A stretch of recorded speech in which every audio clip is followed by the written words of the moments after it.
ಇನ್ನು ನೇಮಕಾತಿ ಹೋರಾಟದಿಂದ ರಾಜ್ಯ ಸರ್ಕಾರಕ್ಕೆ ತಲೆನೋವು ಶುರುವಾಗಿದೆ. ಸಿದ್ದರಾಮಯ್ಯ ನೇತೃತ್ವದಲ್ಲಿ ಕ್ಯಾಬಿನೆಟ್ ಮೀಟಿಂಗ್ ಅಲ್ಲಿ ಈ ಒಂದು ವಿಚಾರ ಚರ್ಚೆ ನಡೀತಕ್ಕಂಥ ಸಾಧ್ಯತೆ ಇದೆ. ಇವತ್ತು ಸಚಿವ ಸಂಪುಟ ಸಭೆಯಲ್ಲಿ ಒಂದು ಮಹತ್ವದ ನಿರ್ಧಾರ ಕೈಗೊಳ್ತಾರಾ ಅನ್ನುವಂಥ ಒಂದು ಪ್ರಶ್ನೆ ಕಾಡ್ತಾ ಇದೆ. ಕ್ಯಾಬಿನೆಟ್ ಮೀಟಿಂಗ್ ಅಲ್ಲಿ ನೇಮಕಾತಿ ವಿಚಾರಕ್ಕೆ ಚರ್ಚೆ ನಡೆಯತಕ್ಕಂಥ ಒಂದು ಸಾಧ್ಯತೆ ಇದೆ. ರಾಜ್ಯದಲ್ಲಿ ಈ ಒಂದು ವಿಚಾರ ಜೋರಾಗ್ತಿರ್ತಕ್ಕಂಥ ಸಂದರ್ಭದಲ್ಲಿ ಇವತ್ತು ಸಿದ್ದರಾಮಯ್ಯ ನೇತೃತ್ವದಲ್ಲಿ ಕ್ಯಾಬಿನೆಟ್ ಮೀಟಿಂಗ್ ನಡೆಯುತ್ತೆ. ಆ ಒಂದು ಮೀಟಿಂಗಲ್ಲಿ ಈ ಒಂದು ವಿಚಾರ ಚರ್ಚೆ ನಡೆಯುತ್ತಾ? ಇವತ್ತು ಸಚಿವ ಸಂಪುಟ ಸಭೆಯಲ್ಲಿ ಮಹತ್ವದ ನಿರ್ಧಾರವನ್ನು ಕೈಗೊಳ್ಳಲಾಗುತ್ತಾ? ಕ್ಯಾಬಿನೆಟ್ ಮೀಟಿಂಗಲ್ಲಿ ನೇಮಕಾತಿ ವಿಚಾರಕ್ಕೆ ಸಂಬಂಧಪಟ್ಟ ಹಾಗೆ ಚರ್ಚೆ ನಡೀತಕ್ಕಂಥ ಸಾಧ್ಯತೆ ಇದೆ.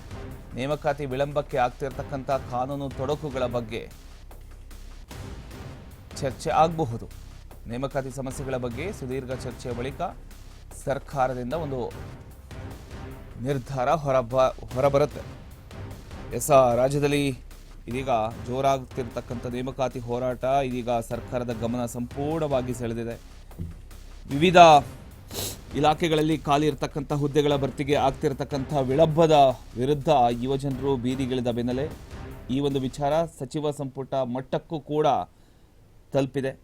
ಸಿದ್ದರಾಮಯ್ಯ ನೇತೃತ್ವದಲ್ಲಿ ಇಂದು ನಡೆದ ಒಂದು ಕ್ಯಾಬಿನೆಟ್ ಇವತ್ತು ನಡೀತಾ ಇರತಕ್ಕಂಥ ಒಂದು ಕ್ಯಾಬಿನೆಟ್ ಸಭೆಯಲ್ಲಿ ನೇಮಕಾತಿ ವಿಚಾರ ಪ್ರಮುಖ ಅಜೆಂಡಾ ಆಗಿರತಕ್ಕಂಥ ಸಾಧ್ಯತೆ ಇದೆ.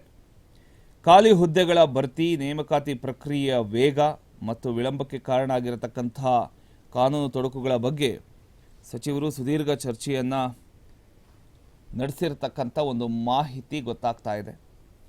ಸರ್ಕಾರದ ಮೂಲಗಳ ಪ್ರಕಾರ ಕೆಲವು ನೇಮಕಾತಿಗಳು ನ್ಯಾಯಾಲಯದ ಹಂತದಲ್ಲಿದೆ, ಕೆಲವು ಹುದ್ದೆಗಳು ಆಡಳಿತಾತ್ಮಕ ಅನುಮೋದನೆಗಾಗಿ ಕಾಯ್ತಾ ಇದೆ.